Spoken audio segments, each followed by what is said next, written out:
Quais os tipos de mentoria a gente tem? Então, nós temos dois tipos de mentoria, basicamente. A mentoria informal e a mentoria formal. Qual é a diferença entre a mentoria informal e a mentoria formal? A mentoria formal, ela segue determinado padrão estabelecido. A mentoria também pode ocupar determinada fase. Então, se a pessoa está iniciando os estudos, por exemplo, uma criança, você pode ter um mentor que vai orientar essa criança dentro de um segmento no qual ele conhece, tá certo? Então ele tem experiência em matemática e ele vai orientar no início do ciclo acadêmico da criança, da pessoa, ele vai começar a orientar isso. E você pode ter um mentor também orientando um pós-doutorado, a pessoa já está num nível, num ciclo mais avançado e o mentor vai ajudar a pessoa no pós-doutorado também. E isso ocorre também nas empresas. A empresa ela pode estar iniciando, então a fase de planejamento da empresa, ideação, ela pode ser suportada, apoiada por um mentor. E também a empresa já constituída, uma startup já constituída, ela pode também ser apoiada por um mentor que vai propiciar um desenvolvimento maior, por exemplo, na área de qualidade, buscar determinados indicadores, desenvolver o marketing da empresa. Então, a empresa também pode utilizar o mentor numa fase mais avançada. Então, são duas fases. Então, a gente falou sobre a mentoria formalizada. Ela entra dentro de um esquema, dentro de um programa. Ela também pode ser constituída de forma independente entre mentor e mentorado, mas de uma maneira formal, com encontros determinados, com objetivos definidos para cada encontro, de uma maneira formalizada, tá certo? E você tem a mentoria informal. Por exemplo, eu quando estava começando, eu tinha o vizinho de cima, ele era um executivo de uma grande empresa brasileira na área de tecnologia da informação. Ele falou para mim: Ilan, olha só, eu perguntei para ele, o que eu faço? Eu estou cursando administração de empresas.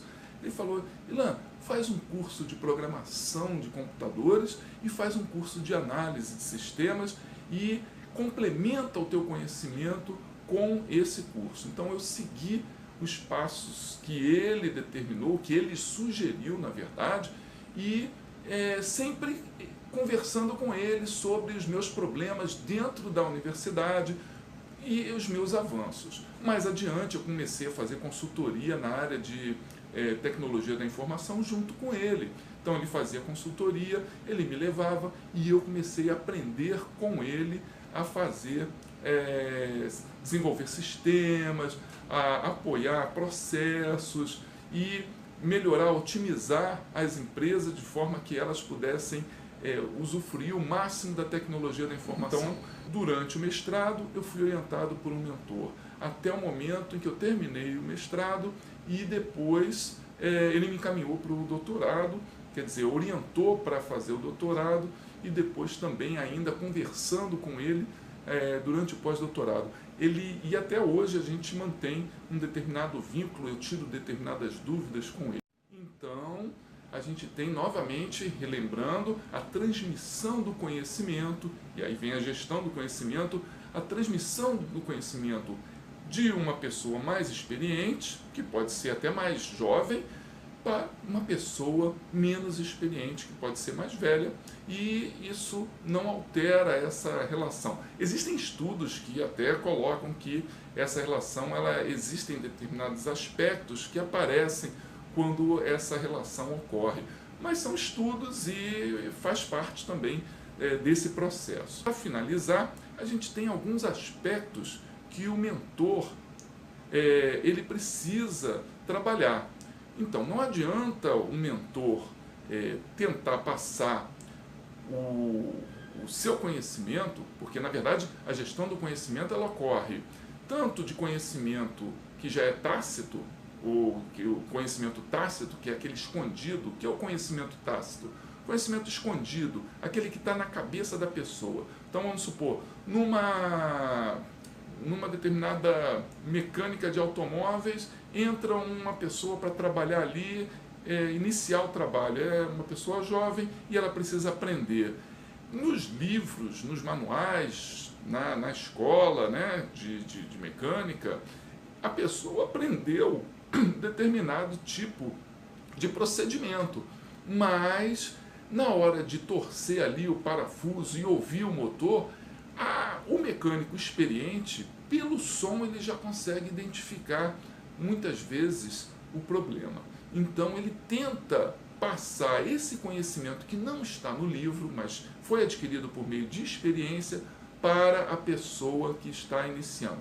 Ele converte conhecimento tácito, escondido, em conhecimento explícito, conhecimento já notório, que é fácil da pessoa acessar. Por sua vez, o mentorado, vamos dizer assim, dentro da mecânica, ele estudou, então ele acessou o conhecimento explícito.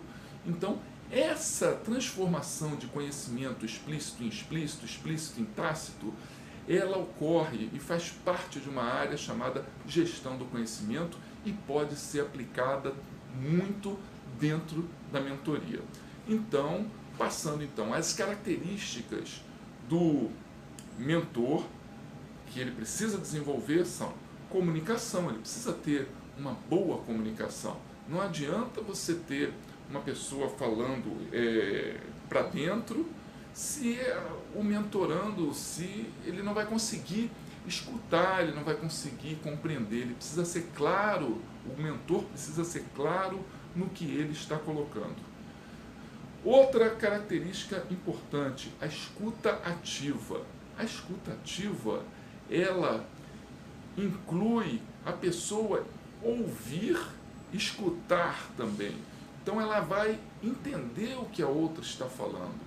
Se eu falar de uma maneira prolixa, uma maneira complexa, talvez muita gente não vai entender.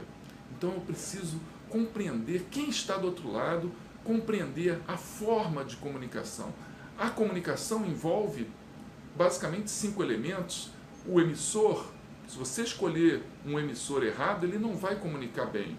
O receptor também, você comunica para uma pessoa errada e você não vai conseguir efetividade na tua comunicação, né? Você não vai conseguir eficácia, você não vai conseguir atingir o que você desejava se você escolher a pessoa errada.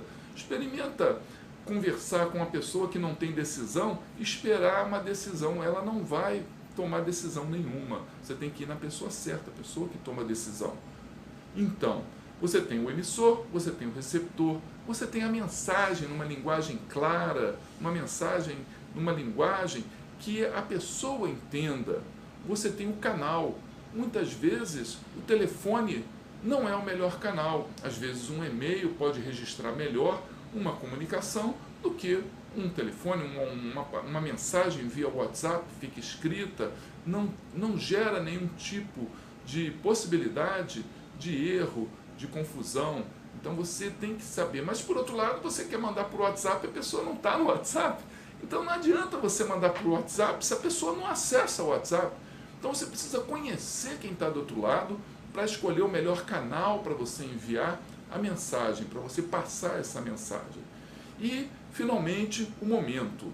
Você não pode mandar uma mensagem no momento errado. Não adianta você mandar a mensagem antes e nem depois. Então, se você existe uma mudança que vai ocorrer na empresa e você fica guardando, mas acaba vazando que a mudança vai ocorrer, as pessoas começam a conversar entre si e nem sempre elas vão ter a informação.